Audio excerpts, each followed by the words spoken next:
हाँ, तो देखो सबसे पहली चीज ये है कि देखो आज के टाइम पे कहीं ना कहीं अगर हम हमारी इन्वेस्टमेंट्स करते हैं, लाइक चाहे बैंक में कर लो, चाहे एफडी में कर लो, चाहे आप किसी भी जगह अगर अपना फंड डाल रहे हो, तो हाँ। सबसे पहली चीज ये है कि अगर आप अपना बैंक में रख रहे हो तो आपको साल का 5 से 6% देगा वो। और दूसरी चीज ये है कि अगर आप अपने फंड को एफडी करा रहे हो, 5-6%, 7% देगा। अगर आप म्यूचुअल फंड में डाल रहे हो तो 12 से 15% के बीच में देगा, वो भी कुछ शेयर्स ही दे पाते हैं। बट अगर आप अपना जो बैलेंस है अगर प्रोपोटैक्स के अंदर में रखते हो, यानी जो आपका बैंकिंग सिस्टम है, जो हमारा वैप 3 का एक जो प्रोजेक्ट है डेफी फाइनेंस, अगर इस उस एक पार्ट के अंदर में, उस एक प्रोजेक्ट के अंदर में अगर आप अपना डेफी में प्रोपोटैक्स के अंदर में अपना फंड रखते हैं, उस वॉलेट के अंदर में, उस प्रोजेक्ट के अंदर में, लाइक अगर आपने अपना बैलेंस डाला $1200, अब $1200 आप डालते कब है? जनवरी। आप जनवरी मान सकते हैं या जो महीना जुलाई चल रहा है आप उसको मान सकते हैं, जिस भी मंथ से आप स्टार्ट करेंगे। अब $1200 का मतलब होता है आप 1,14,000 रुपए का अमाउंट इन्वेस्ट करते हैं। अब लाइक जैसे संतोष जी है, संतोष जी ने अपना अमाउंट रखा जनवरी में 1,14,000 रुपए, यानी $1200। डॉलर में कन्वर्ट करके कितना हो गया? $1200। और संतोष जी को जो प्रॉफिट आया $96, यानी कि 9 साढ़े 9 हजार रुपए के आसपास का, $9,000 का संतोष को कितना हो रहा प्रॉफिट? यानी कितना? आप देखो कितना, 8% का रिटर्न दे रहा है भाई साहब। 4% प्रिंसिपल और 4% इंटरेस्ट।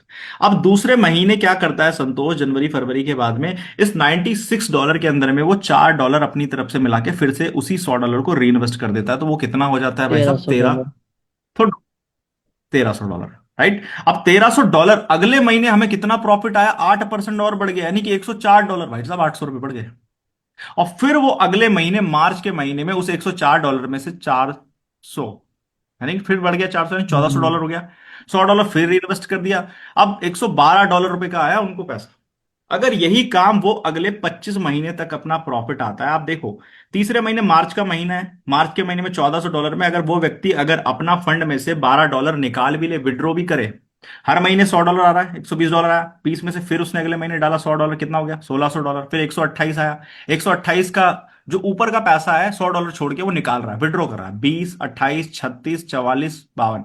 यानी अगर जोड़ोगे तकरीबन तकरीबन 13 महीने के अंदर में वो अपना कितना फंड निकाल लेता है? $572 निकाल भी लेता है। और उसका पोर्टफोलियो देखोगे तो $2,400, यानी कि जनवरी के महीने में, 13वें महीने में इतना बन जाएगा।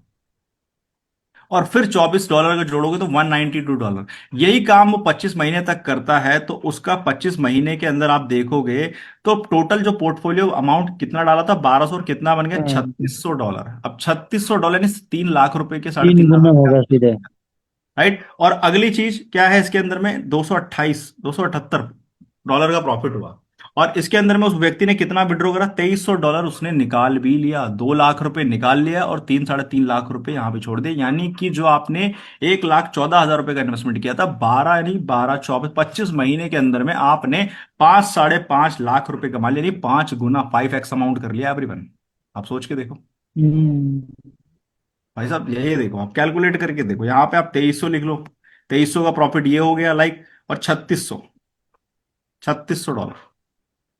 अब कैलकुलेशन करोगे तो तकरीबन तकरीबन ये आपका $5,900 के आसपास का अमाउंट बन गया, अगर आप इसे कैलकुलेट कर दो तो। भाई साहब ऐसा कहाँ होता है आज के टाइम पे?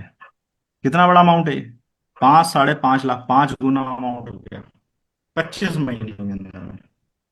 और एक चीज और है, अगर आप इस फंड को नहीं निकालते हो, नहीं विड्रॉ करते हो, हर महीने आपका एक मंथ कम होता जा रहा है, और आपका टोटल या पोर्टफोलियो देखोगे 26वें महीने में $5,900 का पोर्टफोलियो बन गया। आप टाइम पे अगर देखोगे तो कम से कम किसी पैसे से, सोच के देखो एवरेज। ठीक है एवरीवन, हाँ जी सर। समझ आया संतोष ये?